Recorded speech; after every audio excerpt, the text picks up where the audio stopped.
universal dynamism is the basic feature of the entire universe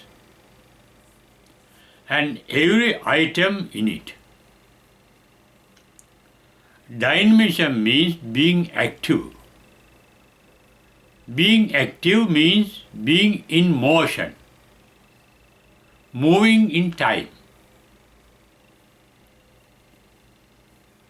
Although some things in the universe appear to be stable, scientifically it has been found that nothing is stable in the universe. Earlier, even scientists believe that everything stable, that appears to be stable, is made up of atoms, and atoms are indivisible. They are stable particles. Now, scientists have found out that even inside the atom or outside the atom, there are atomic particles that are in motion. For example, the subatomic particles called electrons are moving round the nucleus of the atom. That motion is called a revolution, moving round a center. Even the subatomic particles called protons and neutrons in the nucleus of the atom are in motion because they are moving round themselves. Moving round themselves is called rotation. Even the earth is moving round itself. That is why we get day and night, because the earth is moving round itself. The earth is moving not only round itself, but also around the sun. That is called revolution of the earth. Moving round itself is called the rotation of the earth. Similarly, every item that looks stable is in motion within itself. This universal motion or the universal activity is referred to by the Buddha in his language as aniccata. It can be translated, aniccata means universal dynamism, saying that everything in this universe is dynamic. And this dynamism is the basic nature of the entire universe and every item in it, as I mentioned at the beginning. The result of this motion is a constant transformation. Motion is a constant transformation. That is the effect of motion, the effect of the activity of every item. And this constant transformation of everything is referred to by the Buddha as dukkham, and that is the basic of all his teaching. The entire teachings of the Buddha rely on this universal dynamic transformation called dukkham. The result of dukkham is that nothing can retain a permanent identity, because things are moving so rapidly. As I mentioned earlier, though they look stable, they are not really static. they are not really stable. There is a motion within every item. Therefore, nothing can retain a permanent identity. A child is in motion, in transformation. A child becomes a youth. A youth becomes an adolescent. An adolescent becomes an adult. An adult becomes an old person. Then ultimately, that person can turn into a dead body. And even a dead body, though it looks stable, it is decaying. It is in motion within itself. In this sense, Buddha said, aniccata, dukkhata, and anattata are the three main aspects of every item in this universe. The nature of every aspect. That means every item in this universe is dynamic. Every item is in a constant transformation, and no item can retain a permanent identity. This book says three aspects of the universal nature: aniccata, dukkhata, anattata. Anitta means everything and being. Everything or being is dynamic. Dynamic means everything or being is in a constant transformation. Therefore, no being or no thing can retain a permanent identity. This is a chain of activity. Therefore, in the Yadanicca Sutta that you get on the page 30 of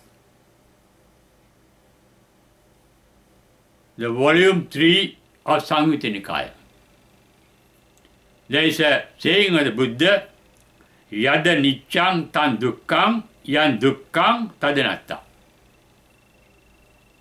Aniccata means really dukkhata, and dukkhata means really anattata. When things are dynamic,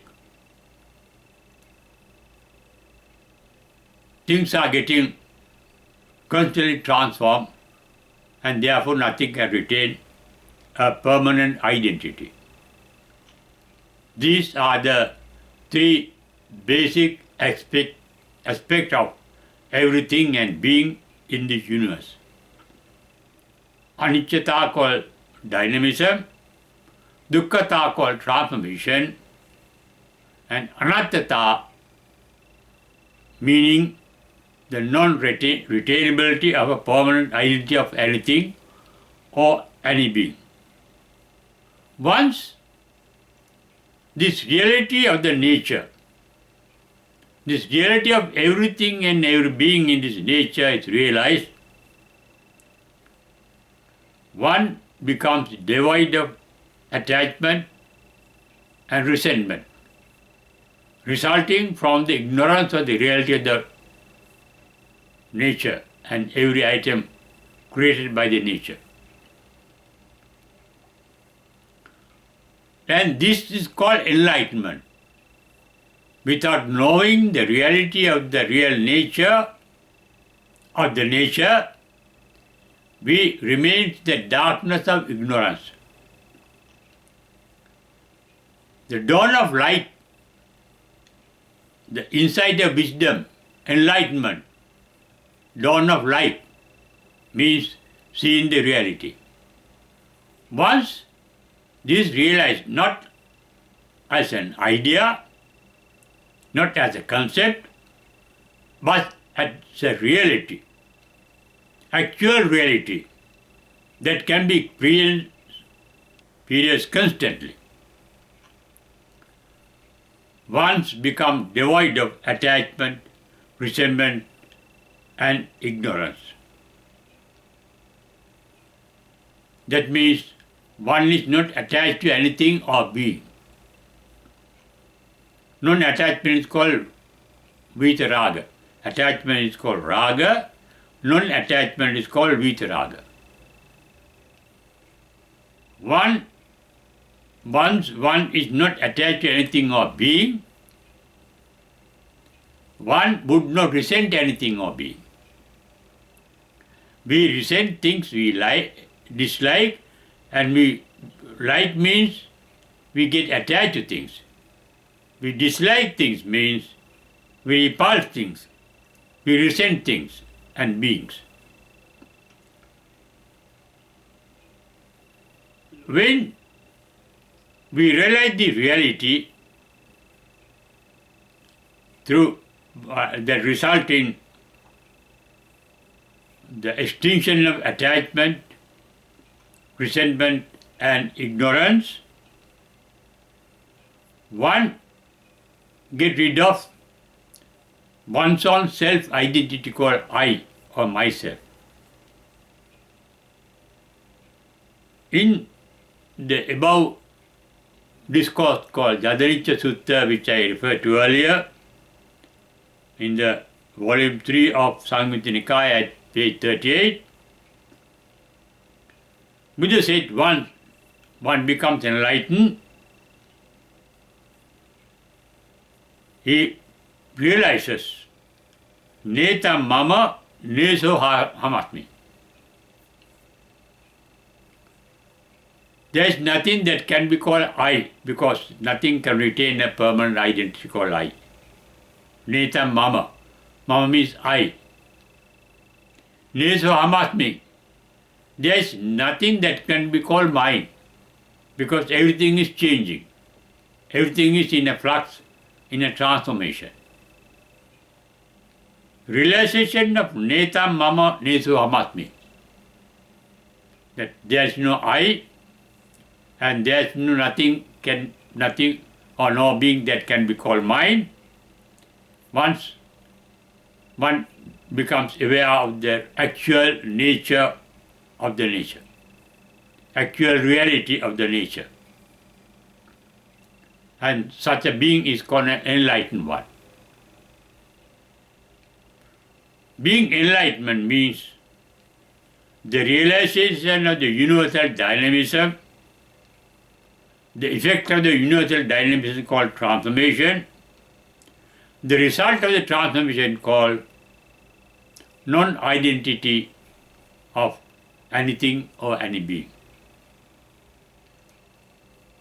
This is the sum total nature of the universal dynamism that one realizes at enlightenment. Realization of which one becomes enlightened. Enlightened one means a wise one who has realized the reality. And that reality is within us everywhere at every moment. Sanditya means it can be seen at any time. Ehipassiko means it can be seen anywhere, that can be called here. That means this is the nature of what is really here and now. There is nothing or no being here and now. Realization of being means the disappearance of the idea called mama, I, mine or nesohamasmi. There is nothing called mama, mine, nesohamasmi. There is no being called I. There is only a flux. There is only a motion. There is only a dynamism. Impersonal dynamism. Not done by anybody. Not done by an almighty being. But that is the nature of the nature in which we are. It is a realization that one can realize at any moment and anywhere.